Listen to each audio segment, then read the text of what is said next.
Everybody, how's it going? This is Jake. I wanted to give you guys a tournament report for how the Southside Games event went.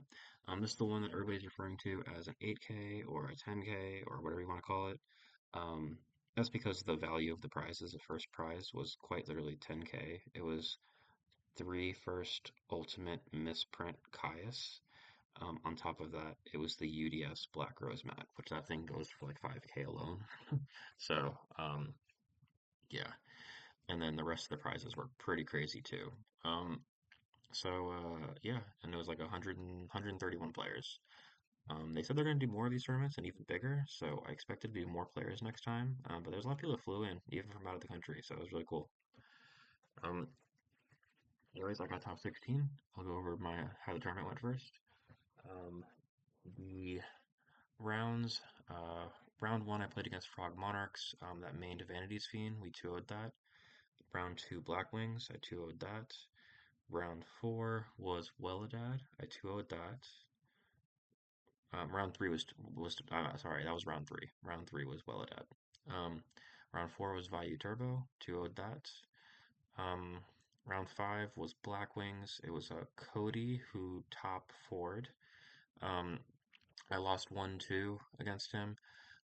Close match. But yeah, game one was pretty unplayable for me. I opened up five normal summons. Um, and then game three, he went first and opened up double Whirlwind Shura, so I was playing from behind all game, unfortunately.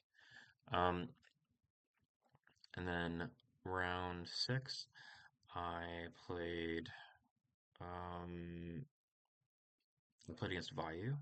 Um, Really close match. I lost 1-2.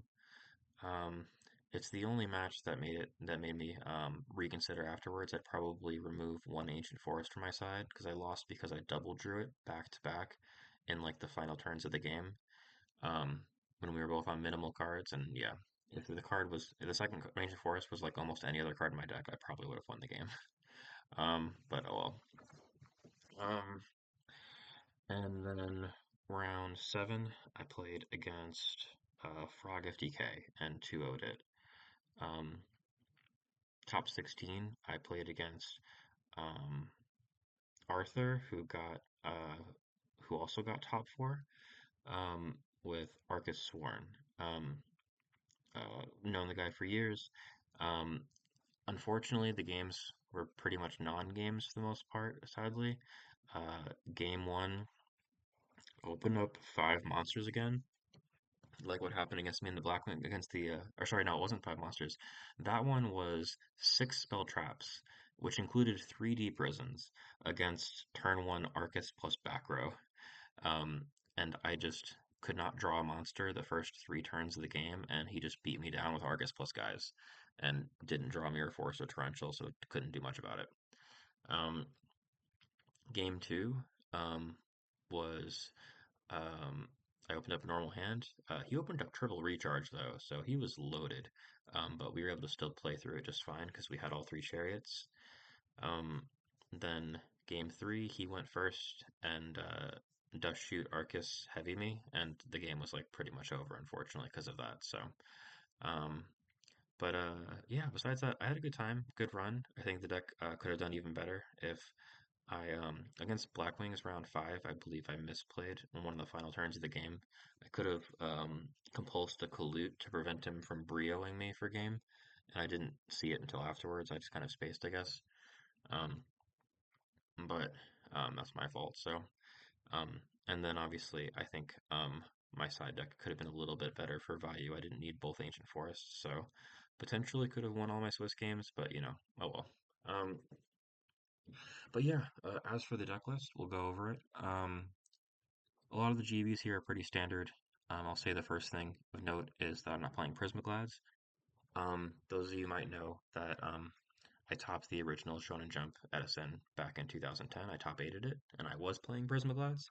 Um, the format's vastly different now.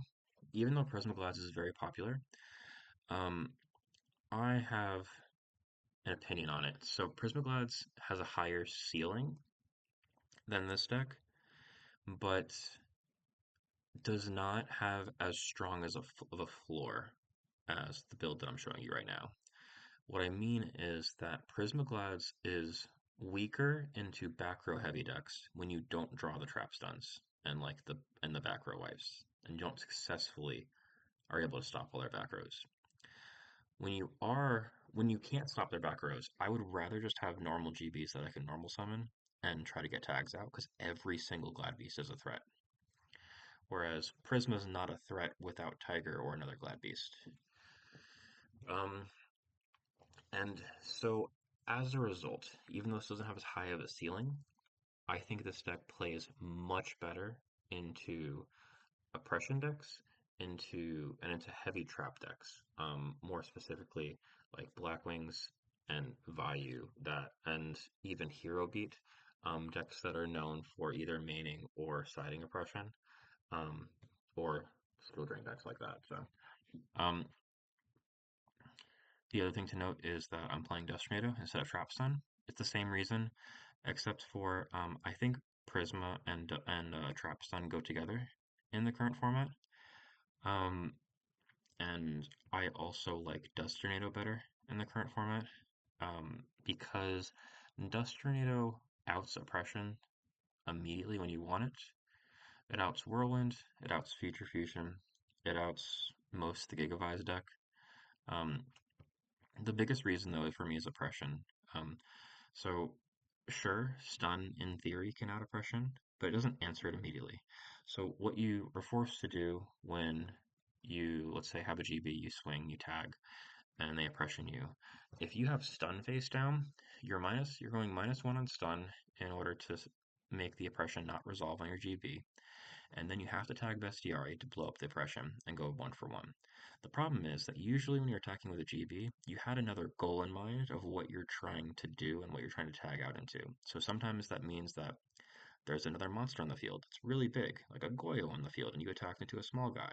And now you can't tag into Marmillo, and now you're in really big trouble because the goal was you swung and would tag into Marmillo and blow up Goyo, and now you have to audible. Whereas if you had Dust, you would have just answered the oppression and not worried about it. So I really like Dust Tornado. It also lets you play better into Heavy Storm. Um, you can be more minimalistic with what you set because you can end phase Dust and then Dust second effect, set Chariot, set second Dust, set Compulse, set Call of the Haunted, set Judgment, set Starlight Road, all these things that you could use on your turn. Um, so yeah, I hope that explains that a little bit. Um, I can always go more into the comments on any questions on it, but the other thing I think people will give me questions about is double Samnite. I really think double Samnite should be standard for Cat. I don't know why double Samnite isn't ran more. I get the fact that you're trying to fit room to play the Prisma engine, but double Samnite comes up so much for me. One of the most common examples that came up for me twice today is I have something on the field, like my opponent has Arcus on the field, and they have a Necrogarden engrave, and I really need to get over this field now.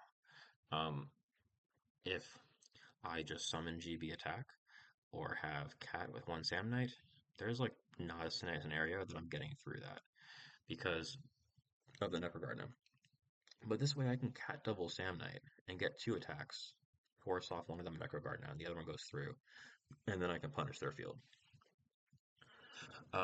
Also, a lot of times your Samnite will get banished by something like Bottomless or Deep Prison, so I really find double Samnite invaluable. Um, Also, I'm not playing Segitor in the main. Another controversial one, but double Samnite helps make up for that a little bit. The result of cat plays equal two monsters with two GB monsters with their effects, versus when you have Segitor, it's two GB monsters with their effects plus a Segitor. So the result's almost the same, not exactly the same, but almost the same. And the Segitor main deck also doesn't play well into the Blackwing, the Value decks, and the Hero Beat decks.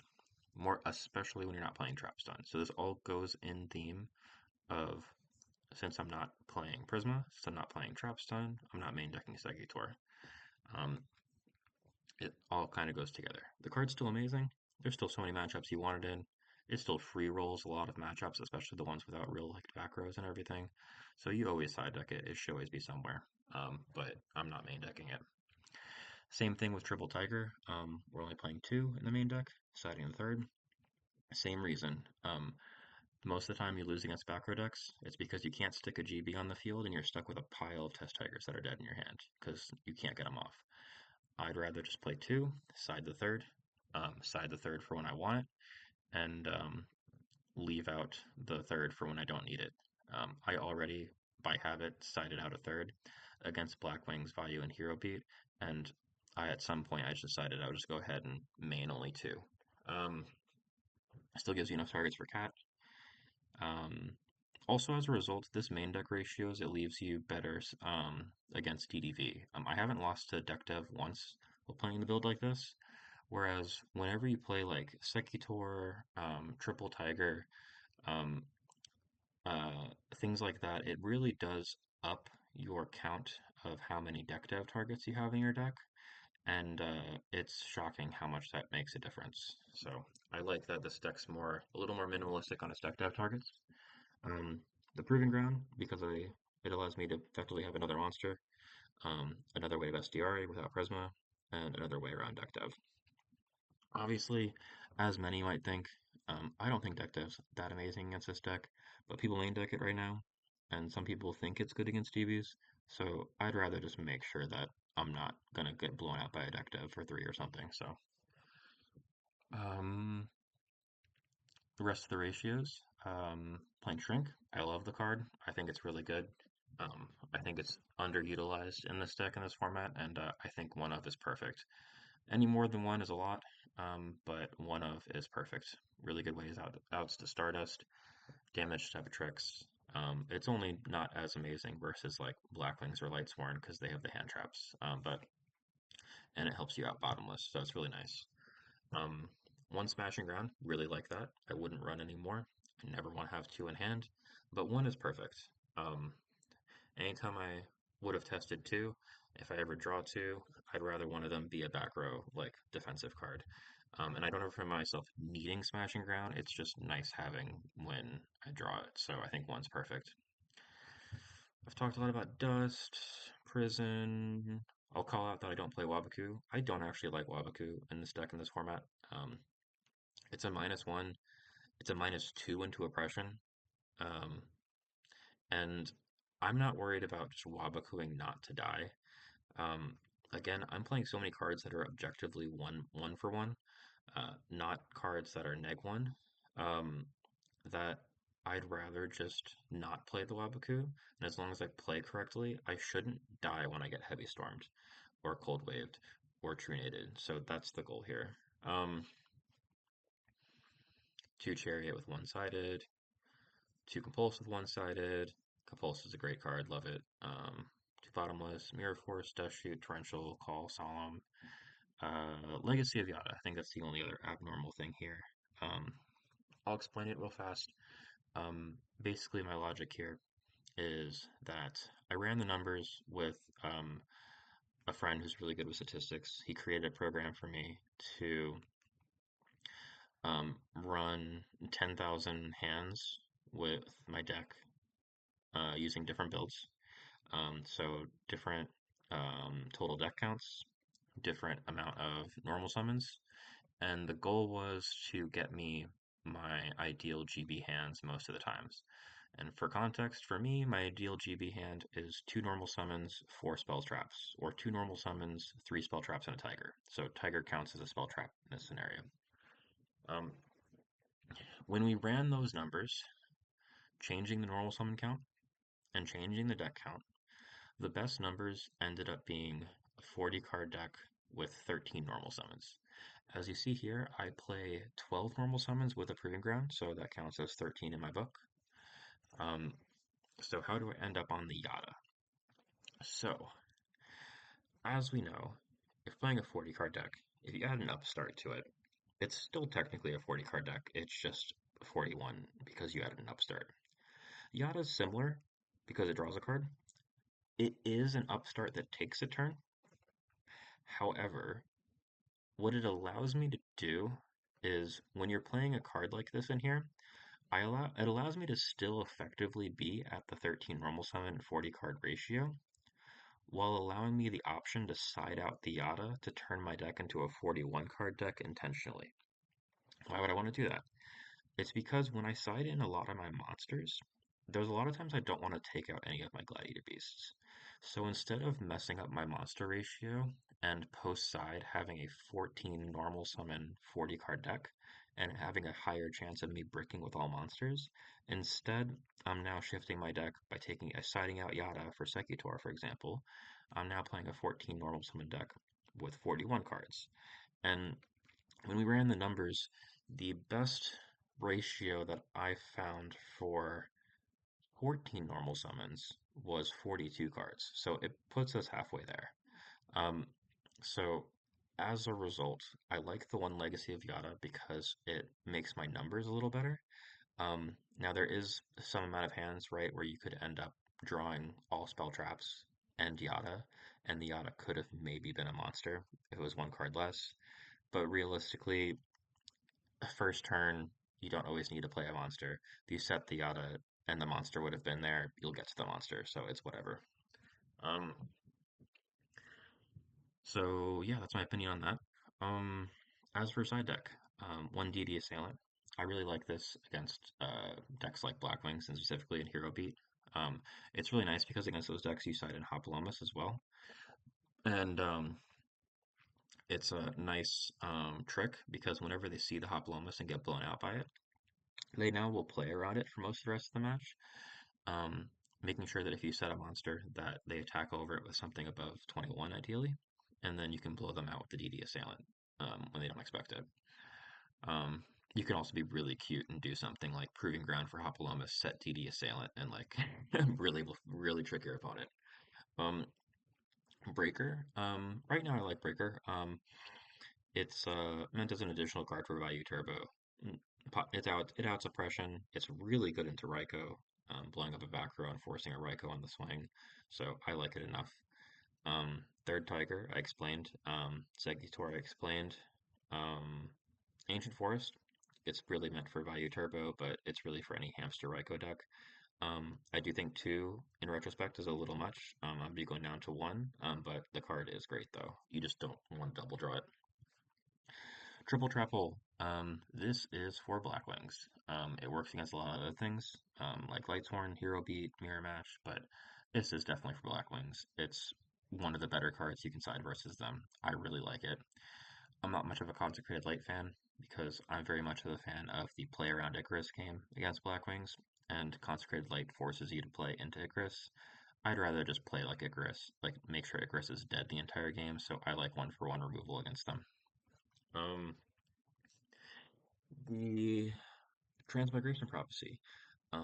This is mostly for value. It works against other decks like frogs and stuff too, but it's mostly for value. I think it's one of the best anti-value cards, like for like a grave interaction like that you can have, because it sends them back to the deck, um, versus banishing them, and they can't use like one of their power spells to bring back the cards when they're banished. So I think Transmigration is wonderful. I love that card. Third Compulse, just a good card. Big Burn, love this card. I added this in the last month against Value, and it blew out two Value games. I won two different games versus Value because of this card. Um, just the fact of, so if you don't know, Value targets the other Blackwing monster in the grave to banish alongside of it. So you can chain Big Burn and banish both players' graves in response. Um, Other cards it works against, Pot of Avarice, Salvage, Debris Dragon, Call of the Haunted, um, GD Crow, Junk Synchron. It's really just for value though, to be honest. And it's super cool. One of the games I used against value, I banished 10 cards from their grave. It was awesome.